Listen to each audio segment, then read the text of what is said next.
So, already discussing the possibility of nuclear weapons.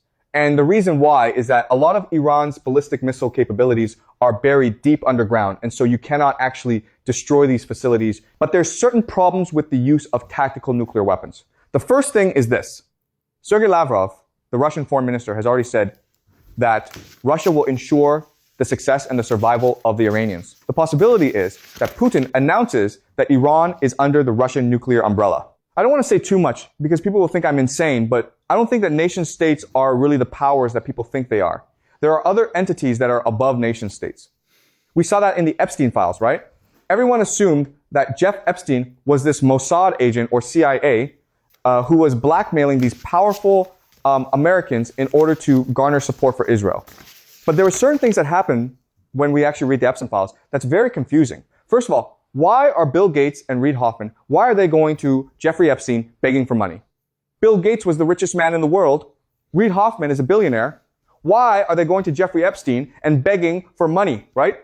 And then you have Elon Musk, who's very wealthy, and he wants to party with Jeffrey Epstein. He's sort of almost like bothering Jeffrey Epstein, like, hey man, I hear you for these wonderful parties. Can I join you? If you just look at the Epstein files, the way you think that the world is run is probably wrong. The Iran war, the outcome is very simple.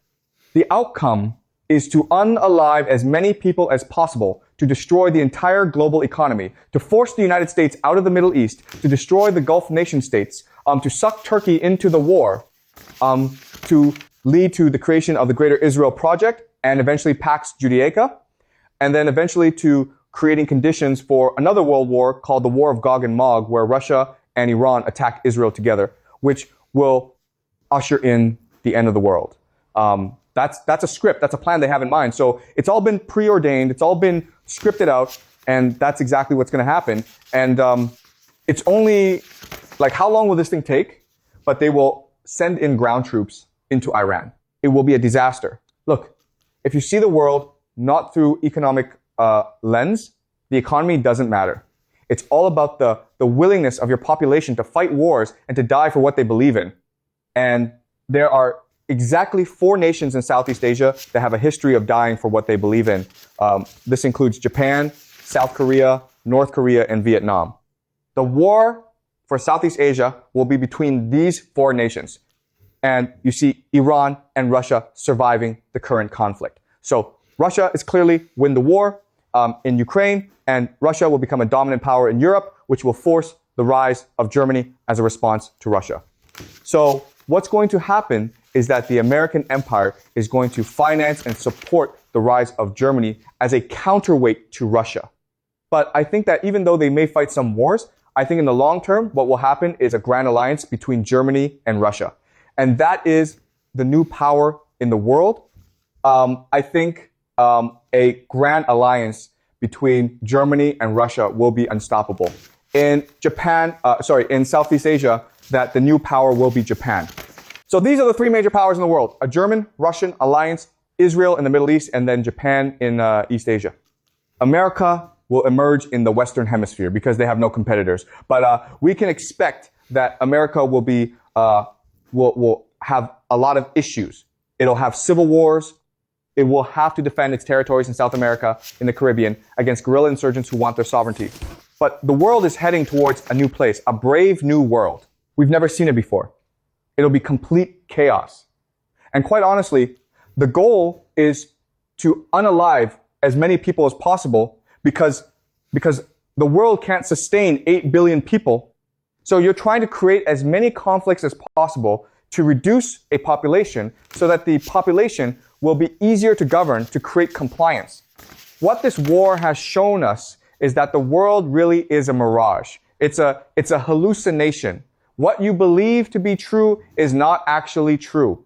I think many of us are somehow confused with the concept of Israel because, after all, Donald Trump wanted to help Israel, but it seems from what we've seen so far, you see no footage is coming out of Israel and then what is happening in Israel that nobody knows, because it seems that a huge devastation is happening and nobody knows what's going on. But from Iran, we know, as you mentioned, the footages are coming out. We know where they're heading and what is the devastation that is happening in Tehran, for example, right? So there's a very good reason why there's no footage coming out of Israel. The reason why is Israel was completely humiliated in a 1-2 day war. Remember, Israel really thought that it would take them like a few days to destroy Iran because their entire strategy was decapitation, right? So they went in to kill the top leadership of the Iranians. And for the first few days, it was really impressive. They were killing these scientists, these generals, these officials, these clerics in their homes. And so that showed you the extent of the Mossad network in Iran. That show you the extent of the advancement of Israeli weaponry. And it also show you that Israel had complete dominance over the skies. And this happened because of the fall of Syria, right? So after Syria fell to ISIS, this created this air corridor where now the Israelis can just fly uncontested directly to Iran. And before Syria was the early air defense warning system for the Iranians. That's why they had invested so much in protecting the Assad regime. So in the first few days, it seemed as though Israel was on the brink of destroying Iran once and for all. But the Iranians proved much more resilient than anyone could imagine. And the Iranians started to fire back at the Israelis. And the Israelis were actually suffering a lot of damage, especially in Tel Aviv. And the images coming out of Israel was shocking and actually humiliating. And then something else happened that completely changed the regional dynamics. Bahrain. The king of Bahrain fled the country. The royal family saw what was happening, saw Iranian missiles hitting targets across the Gulf, saw the American bases getting destroyed, and they just abandoned the country, packed up and fled to Saudi Arabia. This was a complete regime change, but not the kind America wanted. This was Iran-aligned Shia population taking control of an entire GCC country. And this matters because Bahrain hosts one of America's largest naval bases in the region, the 5th Fleet headquarters.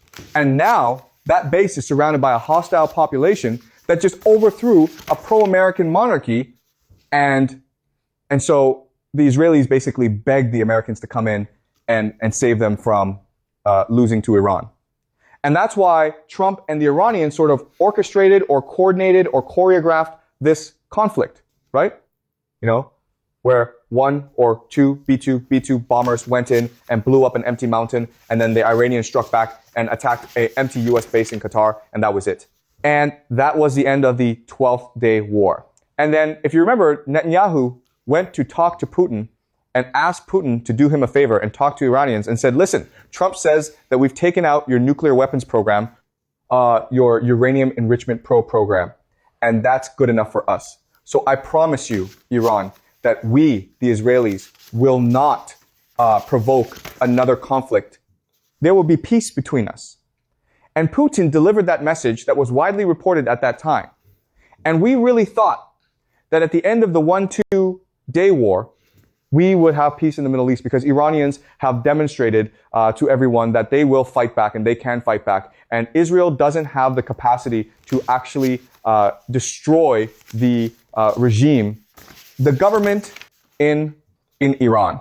Unfortunately, that's clearly not what they believe. And so what I think they understood is, you know what, we still want to destroy the government in Iran because that's part of the Great Israel Project. But in the future, we'll just censor media. We'll just disguise the fact that we're getting destroyed by the Iranians. And that's what's led to this blockade of information from Israel. If it's not Trump who's doing this, it's other people who are doing this. So first question is like, who is actually doing all this and how are they actually able to pull this off? And this is actually something that we need to truly understand. That's the war we need to fight.